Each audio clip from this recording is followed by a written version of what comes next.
Bang Refly Harun kembali menggugat dan mengeluarkan satu statement yang mirip dengan apa yang pernah beliau sampaikan terkait dengan putusan MK yang beliau sebut sebagai putusan MK Sontoloyo, dan kini beliau kembali menyampaikan statement yang sama, menyebut putusan MA terkait dengan batas usia pencalonan gubernur, wakil gubernur, dan seterusnya sebagai putusan yang sontoloyo.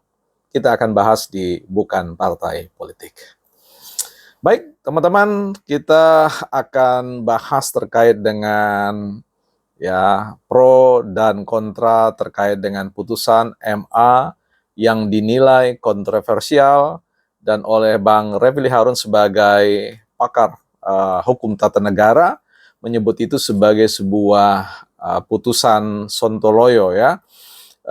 Tentu ini agak kedengaran kurang pas bagi seorang yang bergelar sebagai doktor atau pakar hukum, tetapi oke lah, kita lihat ada muatan emosional seperti apa yang membuat kemudian Bang Refly begitu marahnya sehingga beliau juga mengatakan bahwa kalau MK dulu adalah mahkamah kakak dan ini MA adalah mahkamah adik sontoloyo. Iya, Bang Refly Harun kumat lagi ya. Baik, kita lihat sepertinya memang ini sudah mulai merapatkan barisan untuk kembali membangun tim ya. Ada tim pemenangan di seputar tentang rencana mengajukan Anies Baswedan sebagai kandidat untuk menantang siapapun yang akan menjadi penantang berikutnya, yang disinyalir akan berhadapan-hadapan Budi Satrio ya, Budi Satrio Ciwandono dan juga Bang Kaisang ya, atau bukan Bang ya, Kaisang Pangarep ya. Ini yang akan kita lihat, walaupun kemudian ada rumor yang mengatakan siapa? Satrio tidak akan maju karena akan ditugaskan tetap menjadi anggota DPR. Baik teman-teman, kita akan sedikit menelisik apa yang sebenarnya menjadi suatu keberatan bagi Bang Refly Harun terkait dengan putusan MA yang dinilai oleh banyak khalayak sebagai khalayak tertentu ya, sebagai sebuah putusan yang dipercepat ya, putusan yang prematur karena dianggap begitu cepat ya, secepat kilat, atau mungkin ini menjadi jurus kilat bagi pihak-pihak yang lain. Nah, yang disengketakan itu adalah berbicara tentang persoalan usia ya, pencalonan gubernur, wakil gubernur, dan seterusnya, usia yang serendah-rendahnya adalah 30 tahun. Di titik itu sebenarnya tidak ada persoalan ya. Yang menjadi sebuah persoalan adalah tafsir terhadap PKPU ya, Peraturan Komisi Pemilihan Umum, yang kemudian di aturan itu menyatakan serendahnya 30 pada saat mendaftar. Ya, sementara MA melihat itu kemudian menegaskan itu sebagai sebuah putusan yang menekankan ya pada saat pelantikan. Nah, kemudian titik tekan ini sebenarnya siapa yang kemudian bisa kita pegang ya, pikiran atau kerangka pikirnya terkait dengan batasan usia ini. Mari kita lihat teman-teman ya, kita tengok kalau bicara tentang Mahkamah Agung, bicara tentang Mahkamah Konstitusi, saya kira kalau dilihat dari apa yang MA putuskan dipandang sebagai sebuah keputusan yang kilat ya, dan orang memandang ini adalah jurus kilat dari kontestan yang lain, saya kira MA telah menjawab bahwa memang prinsip pelayanan yang mereka kedepankan adalah bagaimana membuat sebuah putusan, walaupun pengajuan Partai Garuda untuk tinjauan terkait dengan usia tersebut ya baru ya seumur ya 3-4 hari, dan tentu ada argumentasi yang disampaikan oleh MA bahwa prinsip pelayanan mereka adalah cepat, sederhana ya. Ini juga yang sebenarnya memenuhi kriteria ya. Kalau bisa dipercepat ya kenapa harus dilambatkan. Nah, itu menjadi sebuah hal-hal yang juga muncul di seputar persoalan pengadministrasian. Nah, kita mau bicara tentang mana yang sebenarnya kita anggap lebih mendekati pada sebuah kebenaran.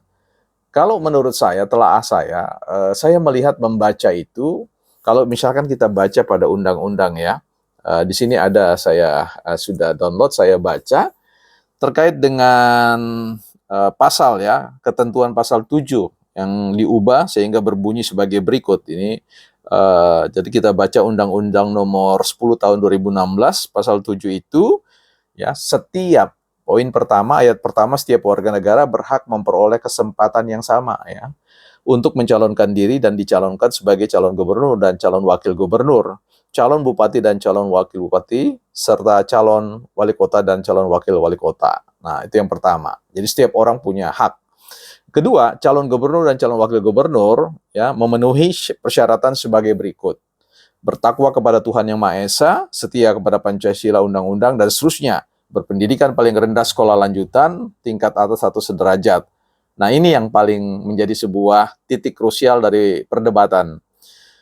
Pada butir E, berusia paling rendah 30 tahun untuk calon gubernur dan calon wakil gubernur, serta 25 tahun untuk calon bupati dan calon wakil bupati, serta calon wakil wali kota, calon wali kota dan calon wakil wali kota.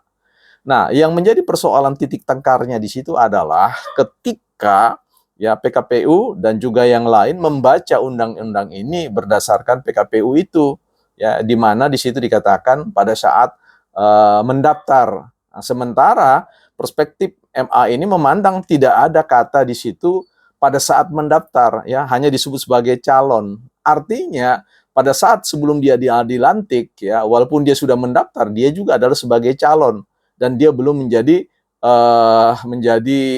gubernur atau wakil gubernur dan seterusnya.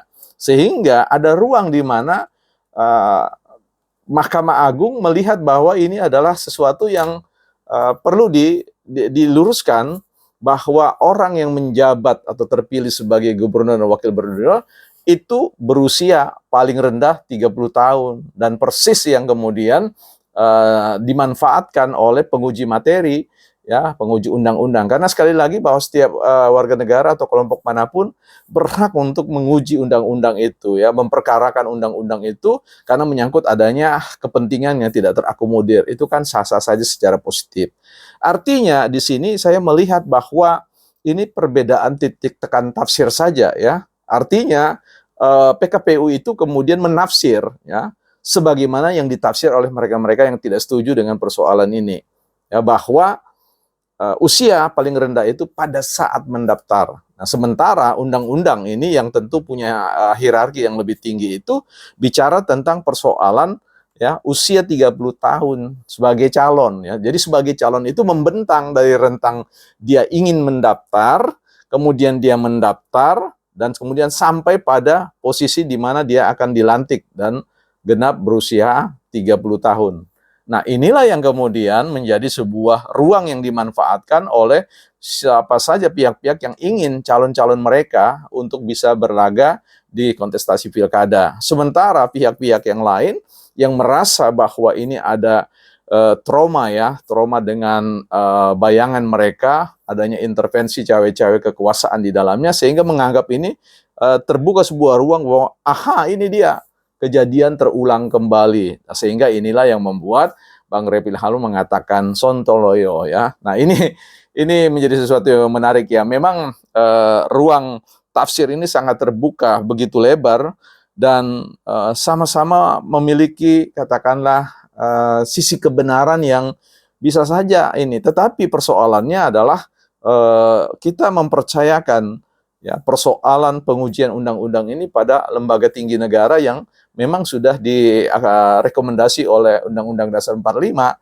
yaitu paling tidak kita sebut MK dan juga MA. Nah, dalam kasus ini kita lihat posisi MA yang memiliki otoritas hierarkis terkait dengan secara konstitusional untuk menilai yang dimaksud dengan usia paling rendah 30 tahun untuk calon gubernur dan calon wakil gubernur itu, dan seterusnya itu adalah pada saat titik pelantikan, ya. Jadi ada ruang kebenaran, argumen yang bisa diterima dalam konteks persoalan MA itu, sekalipun dibayangi dengan satu keraguan dan ketidakpercayaan terhadap kualitas putusan MK itu. Nah, terlepas dari itu sebenarnya ini kan ruang yang terbuka bagi semua anak muda, yang mana saja bukan di tingkat persoalan variabel Kaisang, ya, tapi variabel orang-orang yang berusia 30 tahun, yang tentu punya ruang yang besar untuk bisa berlaga berkontestasi. Tetapi final decision-nya kan tentu kembali kepada konstituen, pada rakyat yang memiliki suara. Sehingga ketika dia berbicara tentang persoalan apakah dia layak atau tidak layak, berpengalaman atau tidak berpengalaman, itu sisi lain yang bisa kita bicarakan nanti di sisi yang lain. Ya, konten kali ini hanya bicara tentang persoalan bagaimana sebenarnya duduk perkara ini. Jadi di titik ini saya mau mengatakan bahwa MK tidak keliru dengan hal itu, dan Bang Refli Harun dan yang lain juga tidak keliru dalam rangka untuk mempersoalkan seperti itu. Ya, finally ya kita serahkan saja pada lembaga tinggi negara yang memiliki hak konstitusional untuk memutuskan, ya, merespon apakah menolak putusan atau membolehkan putusan uji materi yang dilayangkan oleh siapapun, yang dalam kasus ini adalah Partai Garuda. Saya kira demikian untuk sejenak catatan bukan partai politik.